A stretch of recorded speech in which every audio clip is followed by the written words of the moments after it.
So if you're building a career in emergency medicine, you already know the MRCEM qualification is a huge deal. But let's be honest, trying to figure out the official guide can feel, well, a little overwhelming. That's what we're here for. We're going to cut through all that dense text and give you a simple, clear roadmap for your journey to membership. So why is this so important anyway? Well, the Royal College of Emergency Medicine calls it the cornerstone for a very good reason. This isn't just about passing a few tests. It's the key that unlocks the next level of your career.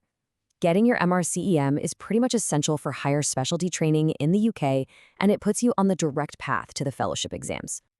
All right, here's a quick look at what we're covering today. First, we'll talk about the overall path to membership. Then we'll get into the real heart of it, the 3 milestone exams you'll have to tackle. After that, we'll cover all the practical stuff, the rules and applications. Then we'll see what happens after the final exam. And finally, how you can get your official journey started.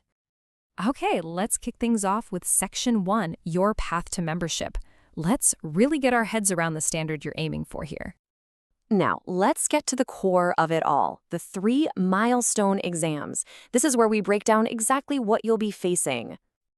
The first thing you've got to understand is that these aren't just 3 separate exams you can take in any order. Nope, it's a progressive path. You have to pass them in sequence. First the primary, then the SBA, and you finish with the OSCE. Each one is specifically designed to build on what you learned in the one before it. So you start with Milestone 1, the MRCEM primary.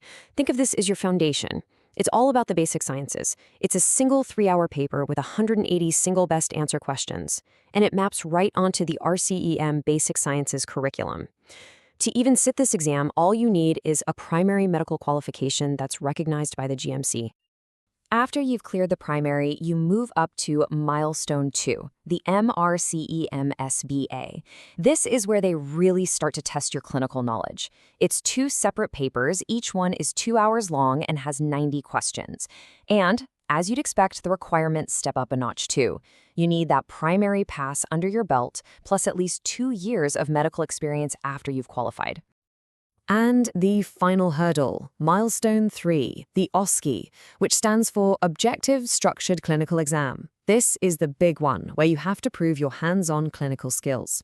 You'll go through 16 different stations, each 8 minutes long. The eligibility here is, of course, the toughest. You have to have passed both the primary and the SBA, and you also need to prove you've got a high level of English, something like an IELTS level 7. Okay, so you know the exams, but how do you actually get into them? How do you manage the whole process? In this next section, we're diving into the critical nitty-gritty details of the rules and applications, and trust me, you want to get this part right.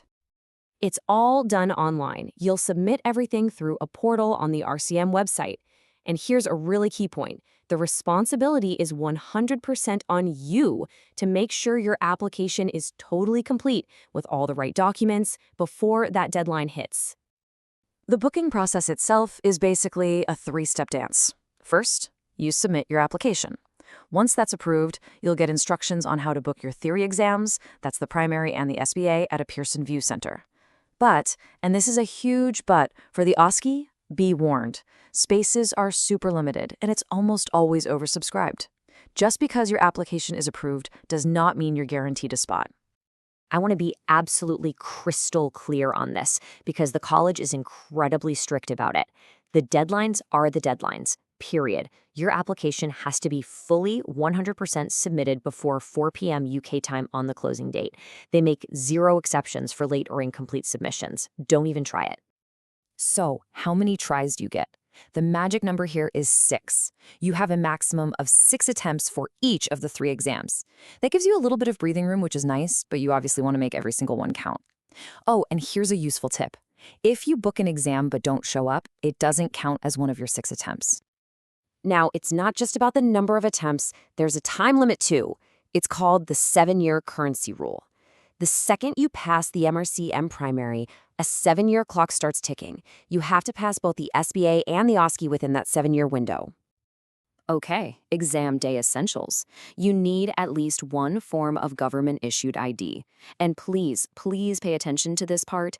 The first and last name on your ID must be an exact match to the name on your Pearson VUE account. I'm talking letter for letter. Check this weeks in advance. And for those of you traveling from abroad for the OSCE, don't worry, visa support letters will be available for you to download once you've paid. So you've done all the hard work, you've sat the exam, what now? Let's take a look at what you can expect after the final exam, from getting your results to figuring out the next steps. Right, so don't sit by the phone or refresh your email 1,000 times. Your results will be published directly to your candidate account on the RCEM website. After that, you can expect to get an email with detailed feedback on how you did within about 3 working days. And it's good to know that if you genuinely feel there was some kind of procedural error, there is an appeals process you can use.